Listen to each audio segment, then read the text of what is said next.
Governor Khyber Pakhtunkhwa हाजी गुलाम अली कहते हैं कि बाजोड़ धमाके में मुलव्विस अनासर को बेनकाब किया जाएगा। अभी जख्मियों की तिब्बी इमदाद में मसरूफ हैं। बाद में सिक्योरिटी इदारे और हुकूमती इदारे मिलकर दहशत गर्दी के खिलाफ लाहे अमल तय करेंगे। गवर्नर खैबर पख्तूनख्वा बोल के नुमाइंदे आसिफ शहजाद से बातचीत कर रहे थे।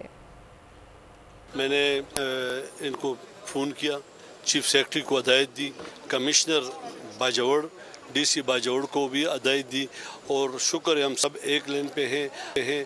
हमने यहाँ पे इमरजेंसी नाफिज की थी।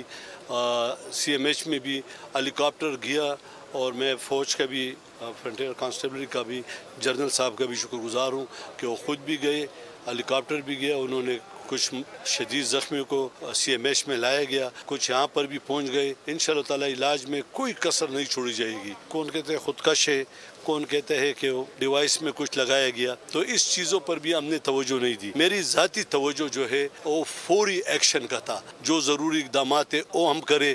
इस हॉस्पिटल में एमरजेंसी का नफाज chief secretary, governor, commissioner, DC एक पेज पे हों ताकि जो भी सहूलत हम मुहैया कर सके वो मुहैया करें। डिजिटल लोन स्कैम, आवाम को कर्जों के जाल में फंसाकर लूटने वाले भेड़िए बेनकाब। बोल की काविशें बारावर साबित हो गईं। ऑनलाइन कर्ज माफिया के गिर्द घेरा तंग हो गया है। बोल ने दिया अपने आवाम का साथ, उठाई इस स्कैम के खिलाफ आवाज। बोल की डिजिटल लोन स्कैम के खिलाफ आगाही मुहिम की सबसे बड़ी ट्रांसमिशन 59% आवाम ने देखी अपनी स्क्रीन पर, क्योंकि बोल है पाकिस्तान का नंबर 1 न्यूज चैनल।